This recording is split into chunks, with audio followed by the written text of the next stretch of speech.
اعوذ باللہ من الشیطان الرجیم بسم اللہ الرحمن الرحیم اللہم صلی علی محمد وعلی آل محمد کما صلیت علی ابراہیم وعلی آل ابراہیم انک حمید مجید اللہم بارک علی محمد وعلی آل محمد کما بارکت علی ابراہیم وعلی آل ابراہیم انک حمید مجید رب اشرح لی صدری ویسر لی امری واحلل عقدۃ من لسانی یفقہوا قولی ربنا زدنا علما یا مقلب القلوب ثبت قلبی علی دینک آمین۔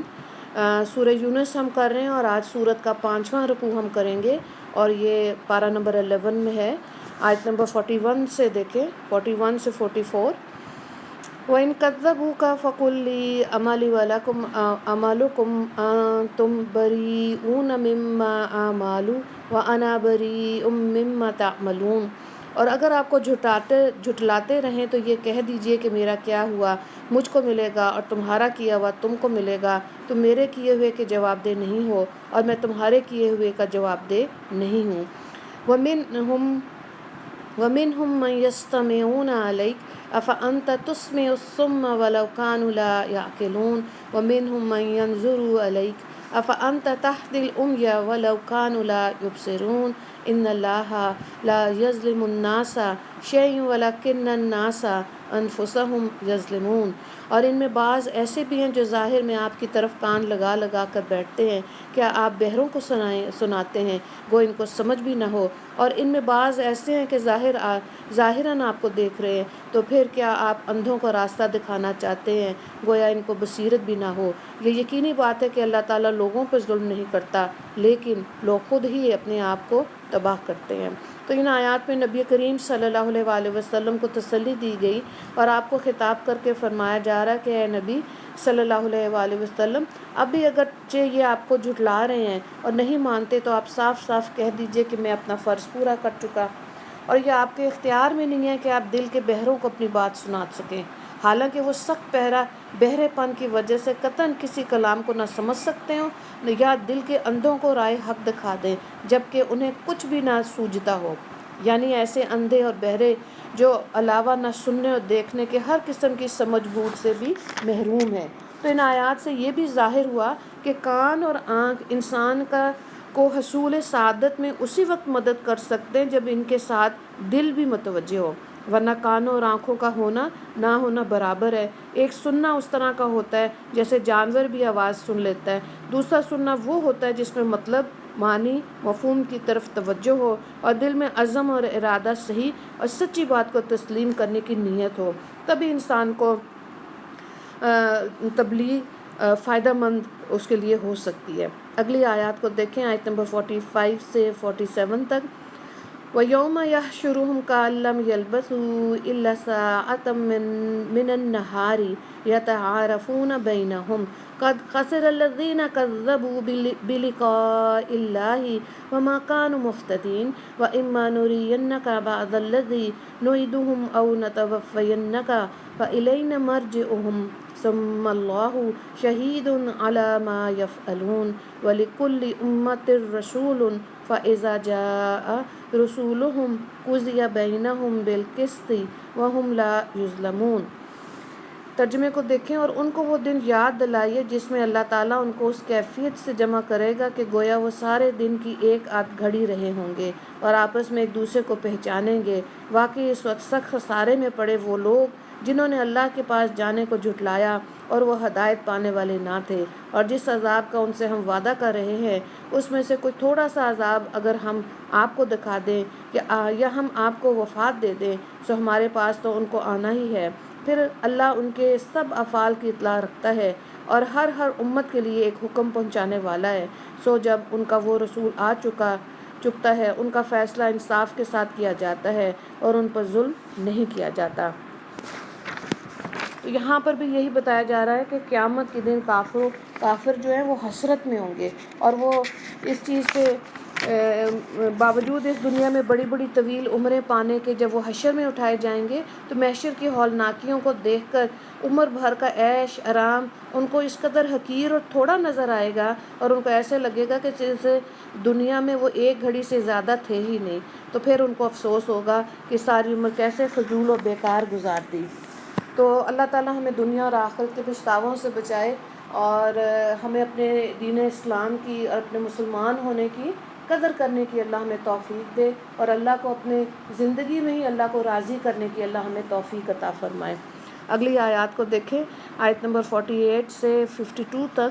وَيَقُولُونَ مَتَىٰ هَٰذَا الْوَعْدُ إِن كُنتُمْ صَادِقِينَ قُل لَّا أَمْلِكُ لِنَفْسِي ضَرًّا وَلَا نَفْعًا إِلَّا مَا شَاءَ اللَّهُ لِكُلِّ أُمَّةٍ أَجَلٌ إِذَا جَاءَ أَجَلُهُمْ فَلَا يَسْتَأْخِرُونَ سَاعَةً وَلَا يَسْتَقْدِمُونَ قُلْ أَرَأَيْتُمْ إِنْ أَتَاكُمْ عَذَابُهُ بَيَاتًا أَوْ نَهَارًا مَاذَا يَسْتَعْجِلُ مِنْهُ الْمُجْرِمُونَ ثُمَّ إِذَا مَا وَقَعَ آمَنْتُمْ بِهِ الْآنَ وَقَدْ كُنْتُمْ بِهِ تَسْتَعْجِلُونَ ثُمَّ قِيلَ لِلَّذِينَ ظَلَمُوا ذُوقُوا عَذَابَ الْخُلْدِ هَلْ تُجْزَوْنَ إِلَّا بِمَا كُنْتُمْ تَكْسِبُونَ۔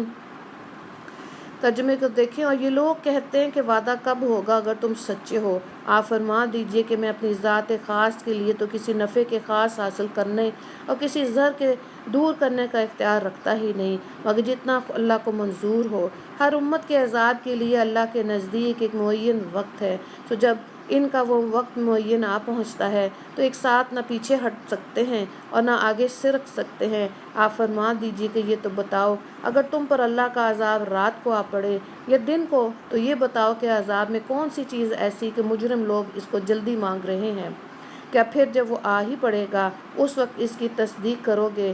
ہاں اب مانا، حالانکہ تم اس کو جلدی مچایا کرتے تھے۔ پھر ظالموں سے کہا جائے گا ہمیشہ کا عذاب چکھو، تو تم کو تمہارے ہی کیے کا بدلہ ملے گا۔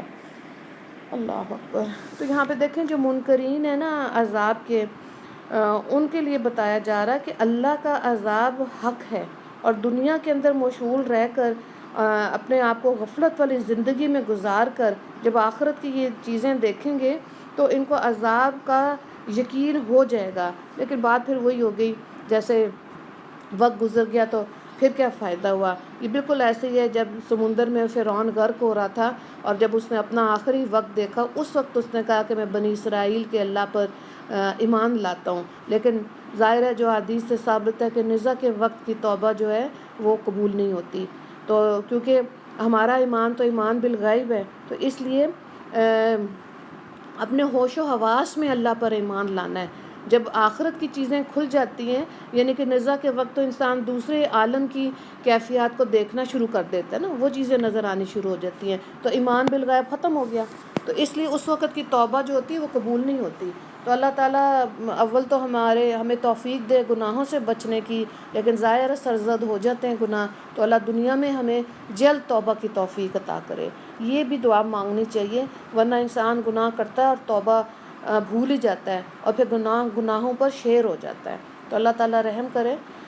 وَيَسْتَنبِئُونَكَ أَحَقٌّ هُوَ قُلْ إِي وَرَبِّي إِنَّهُ لَحَقٌّ وَمَا أَنْتُمْ بِمُعْجِزِينَ، اور وہ آپ سے دریافت کرتے ہیں کیا واقعی عذاب حق ہے؟ آپ فرما دیجئے ہاں، قسم ہے میرے رب کی کہ وہ واقعی امر ہے، اور تم کو کس طرح خدا عاجز نہیں کر سکتے، اور تم کسی طرح خدا کو عاجز نہیں کر سکتے۔ تو ظاہر ہے اللہ تعالیٰ نے جب دنیا بنا دی اور اس دنیا کے اندر انسان کو مرضی اور اختیار دے دیا، علم دے دیا، تو اپنے علم کو استعمال کرتے ہوئے اپنی مرضیوں کو صحیح ڈائریکشن میں استعمال کرنا، یہ عقل مند کی نشانی ہے۔ اسی لیے جو مہلت ہے، جو وقت ہے، اس کو صحیح معنی میں اللہ سے توفیق مانگنی چاہیے کہ اللہ تعالیٰ ہمیں سیدھے راستے پر رکھے۔ آمین۔ دعا کر لیتے ہیں۔ آپ کا رکوع نمبر 5 کا ایک ہی سوال ہے، اللہ تعالیٰ نے کن لوگوں کو آنکھیں اور کان دینے کے باوجود اندھا اور بہرا رکھا؟ ٹھیک ہے، یہ آیت نمبر 43 سے 42-43 دعا کر لیتے ہیں۔ یا اللہ، ہمیں یا اللہ ہمیں ہمارا ظاہر اور باطن دونوں کو پاک صاف کر دیجئے۔ یا اللہ ہمارا سننا دیکھنا حصول سعادت کا ذریعہ بنا دیجئے، اور جو احکام ہم آپ کے سنیں ان پر دل و جان سے عمل پیرا ہونے کا ہمیں توفیق عطا فرما دیجئے۔ یا اللہ بے شک آپ کسی پر ظلم نہیں کرتے، ہم گناہ کر کے اپنی ذات پر خود ظلم کرتے ہیں۔ اللہ ہمیں توبہ کی توفیق عطا فرما۔ یا اللہ ہم کو آخرت کی وہ فکر نصیب فرما، ہم کسی آن اس سے غافل نہ ہوں۔ میرے مالک میدان حشر کی ذلت اور رسوائی سے ہمیں اپنی پناہ میں رکھنا، اور اس وقت پچھتاوے، حسرت اور افسوس سے ہم کو بچا لینا۔ یا اللہ قرآن پاک نے جن باتوں کی خبر دی ان پر ہم کو عمل، یقین اور ایمان نصیب فرما۔ میرے مالک ہماری آنکھیں اس دنیا میں آخرت کے لیے کھول دیجئے، مرنے سے پہلے آخرت کی تیاری کی ہمیں توفیق عطا فرما دیجئے۔ وآخر دعوانا ان الحمد للہ رب العالمین۔ اللہم اغفر للمسلمین والمسلمات والمؤمنین والمؤمنات۔ السلام علیکم ورحمۃ اللہ وبرکاتہ۔